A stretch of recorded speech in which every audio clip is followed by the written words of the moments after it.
Continuamos con más de la tarde, esta vez con las protestas antigubernamentales en Perú encabezadas por lo que se denomina la generación Z.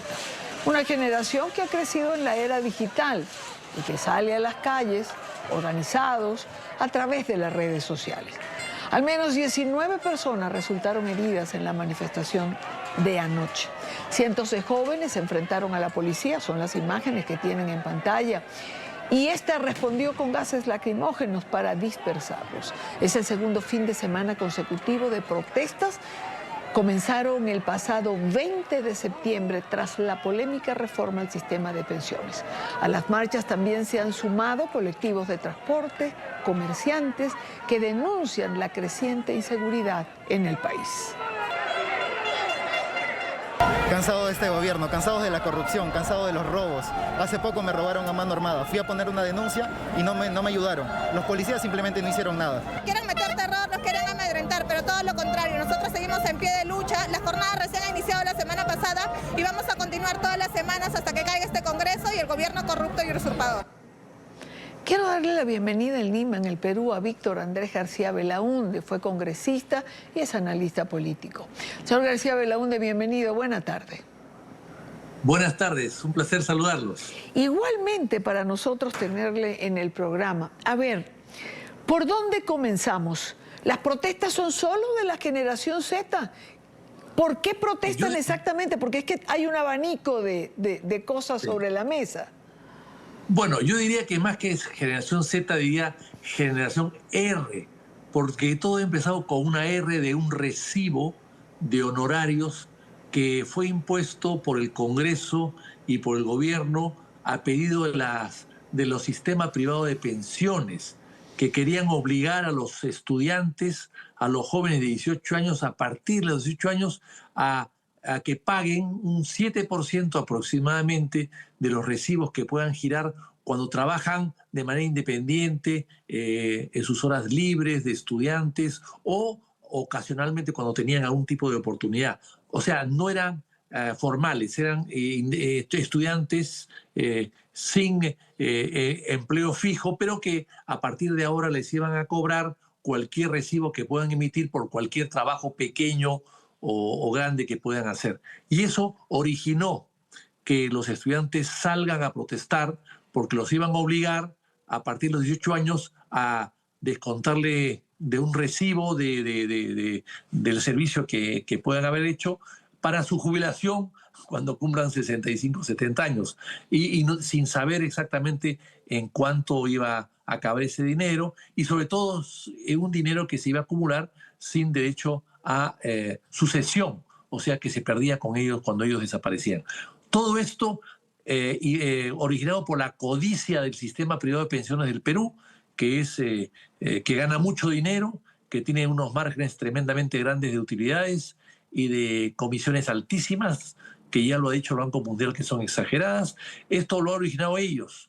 Y claro, a raíz de eso, el gobierno que promulgó la norma, el Congreso que la aprobó, bueno, los chicos, los jóvenes han salido a protestar, y ya el gobierno ha dado marcha atrás, pero la protesta sigue. O sea, se han ido juntando después otros reclamos también, ¿no?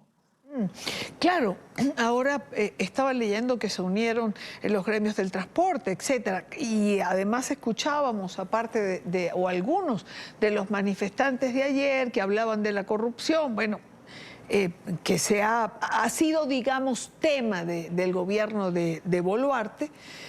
La corrupción ha sido, digamos, altamente cubierta y creo que es una de las molestias o una de las banderas con las que quieren quedarse estos jóvenes que están protestando. Bueno, es que lo que ha pasado con el tema del sistema privado de pensiones es el reflejo del poco gobierno que tenemos, que es un gobierno un poco a la deriva, un gobierno sin timonel, con una presidenta que viaja mucho, que en 2 años ha viajado ya más de 11 veces, viajes algunos sin sentido o haciendo el ridículo, como lo hizo últimamente en el viaje a la ONU, donde la tuvieron que callar porque habló más de la cuenta. En todo esto, unido pues a cierta frivolidad, a cierta incapacidad, a nombrar ministros cuestionados, ministros importantes en sectores importantes de justicia o de interior, ministros que han sido en su vida privada abogados de organizaciones criminales, que hoy día son ministros de Estado. O sea, todo ese tipo de cosas se está uniendo ahora en torno a una protesta generalizada contra un gobierno que por lo demás ya convocó elecciones y un proceso que se está iniciando para las elecciones del próximo año, de abril del próximo año. Ahora, le pregunto, señor García Belaúnde, siempre que tengo la oportunidad de hablar de lo que está pasando en el Perú, de la corrupción, del quehacer de la presidenta, del gabinete, todos los señalamientos que se han producido a lo largo de este tiempo en contra de la administración, siempre me pregunto cómo ha logrado mantenerse a pesar de todo esto. Bueno, porque la economía está relativamente bien. La moneda nacional, el sol, que estaba hace unos meses atrás en 3.70, 3.75, hoy está en 3.45. Se está revaluando el sol con respecto al dólar. La inflación es una de las más bajas de América, 1.6, el crecimiento es 3.2, el PBI. O sea, la economía no está mal. Y claro, y eso hace que la economía más o menos sólida pueda soportar el gobierno o sostener el gobierno hasta su cambio, ¿no?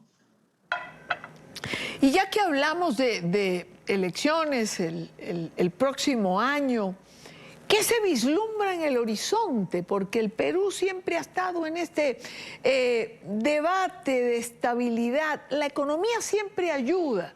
Y allí recordamos que Clinton, el expresidente de los Estados Unidos, tenía razón cuando decía es la economía sostiene todo.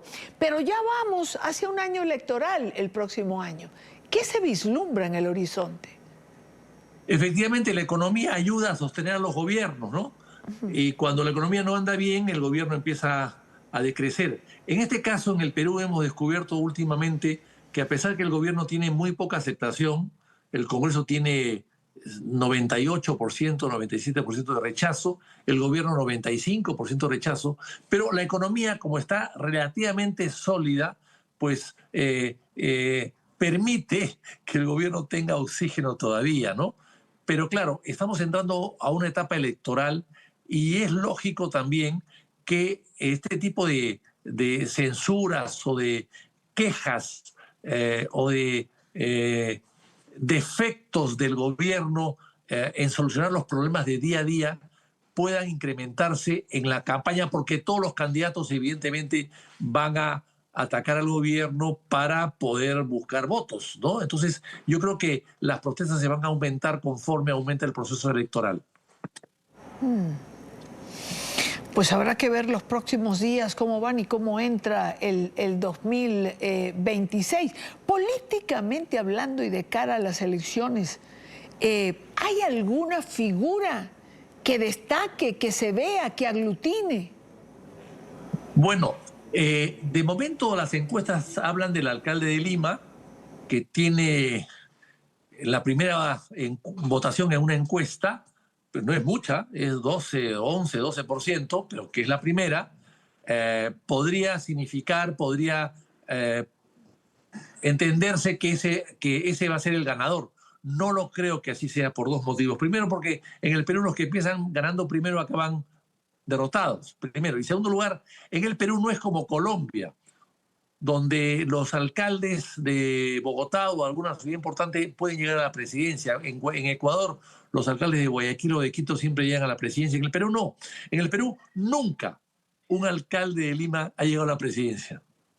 Nunca. Entonces es una historia diferente, ¿no? Yo no creo, por eso es que el alcalde que está hoy día de Lima, en el puesto máximo de las encuestas, en el primer lugar, eso significa que pueda ganar las elecciones. Lo veo difícil y complicado. Bueno, pero no veo tampoco de momento un candidato atractivo, ¿no? Bueno, a ver, por un lado siempre hay una primera vez y por la otra pues queda mucho tiempo. Ya veremos cómo se desenvuelve o qué llega o qué pasa en ese panorama político del Perú.